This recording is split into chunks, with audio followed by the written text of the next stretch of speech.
Salam sehat dan tetap beriman, teman-teman sekalian. Semoga kita senantiasa dalam perlindungan dan berkat yang dianugerahi oleh Tuhan kita Yesus Kristus. Teman-teman sekalian, hari ini kita akan merenungkan makna yang terkandung dalam kitab suci bagi kehidupan kita sehari-hari. Sebelum kita memulainya, marilah kita membuat tanda kemenangan Kristus. Dalam nama Bapa, Putra, dan Roh Kudus. Amin. Bacaan diambil dari kitab Hosea bab 8 ayat 4 sampai dengan ayat 7, dilanjutkan ayat 11 sampai dengan ayat yang ke-13. Mereka telah mengangkat raja, tetapi tanpa persetujuanku. Mereka mengangkat pemuka, tetapi dengan tidak setahuku. Dari emas dan peraknya mereka membuat berhala-berhala bagi dirinya sendiri, sehingga mereka dilenyapkan. Aku menolak anak lembumu, hai Samaria. Murkaku menyala terhadap mereka. Sampai berapa lama tidak dapat disucikan orang-orang Israel itu? Itu dibuat oleh tukang, dan itu bukan Allah. Sungguh akan menjadi serpih anak lembu Samaria itu. Sebab mereka menabur angin, maka mereka akan menuai puting beliung. Gandum yang belum menguning tidak ada pada mereka. Tumbuh-tumbuhan itu tidak menghasilkan tepung, dan jika memberi hasil, maka orang-orang lain menelannya. Sungguh, Efraim telah memperbanyak mezbah. Mezbah-mezbah itu menjadikan mereka berdosa. Sekalipun kutuliskan baginya banyak pengajaranku, itu akan dianggap mereka sebagai sesuatu yang asing. Mereka mencintai korban sembelihan. Mereka mempersembahkan daging dan memakannya. Tetapi Tuhan tidak berkenan kepada mereka. Sekarang Ia akan mengingat kesalahan mereka dan akan menghukum dosa mereka. Mereka harus kembali ke Mesir. Demikianlah sabda Tuhan. Syukur kepada Allah. Renungan. Teman-teman yang terkasih, ada pepatah yang menyatakan, api kecil jadi kawan, api besar jadi lawan.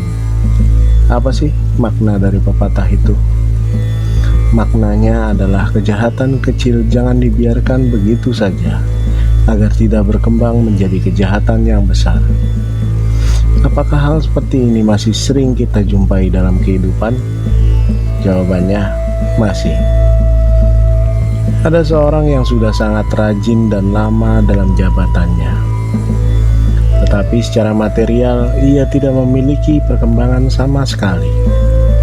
Rumah yang dimiliki tampilannya begitu-begitu saja. Kendaraan yang dimiliki tampilannya begitu-begitu saja. Pakaiannya juga tidak mengikuti tren. Kondisi seperti itu membuat ia tergoda untuk mendapatkan sesuatu yang lebih dari dalam jabatannya itu. Semula ia hanya iseng untuk menerima uang sogokan. Lama-kelamaan ia semakin terbiasa, sehingga jikalau tidak menerima amplop, maka pekerjaan tidak akan dikerjakannya. Itu membuat pekerjaannya menumpuk dan menimbulkan kegaduhan, sehingga pada akhirnya ia pun terpaksa kehilangan pekerjaan karena banyak pekerjaan yang terbengkalai oleh karena tarif yang dipasang oleh dirinya sendiri. Bacaan hari ini mengajak kita untuk melihat bagaimana Allah nampaknya sangat kecewa kepada bangsa yang dipilihnya. Mereka mengangkat raja, tapi tanpa sepengetahuan Allah. Mereka mengangkat pemuka itu tanpa sepengetahuannya. Ditambah pula sebuah hal yang buruk, yakni mereka membuat patung emas dan perak sebagai berhala. Ini semua membuat Allah menjadi kecewa. Namun, kekecewaan itu tidak dilampiaskan oleh Allah dengan cara menghilangkan atau melenyapkan bangsa Israel. Namun Allah lebih memilih untuk mengembalikan mereka ke Mesir, dalam arti lain ke masa pembuangan, di mana di dalam masa pembuangan itu mereka akan lebih banyak belajar menyadari siapa diri mereka dan bagaimana seharusnya hubungan mereka dengan Allah.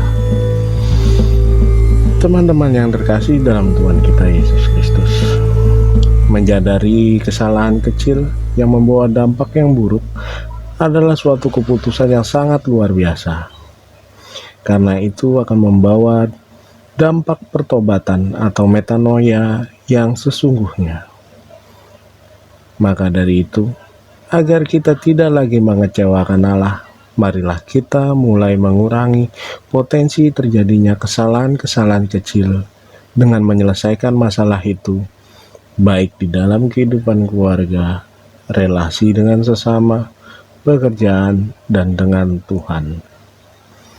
Doa.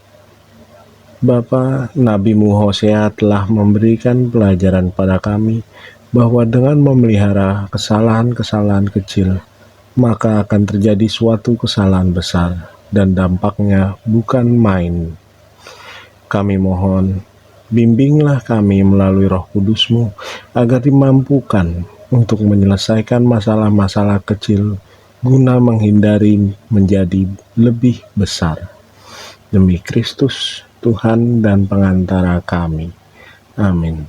Dalam nama Bapa, Putra, dan Roh Kudus. Amin. Semoga kita senantiasa dalam berkat dan lindungan Tuhan selama kita belajar, bekerja, dan menjalani aktivitas kita. Amin.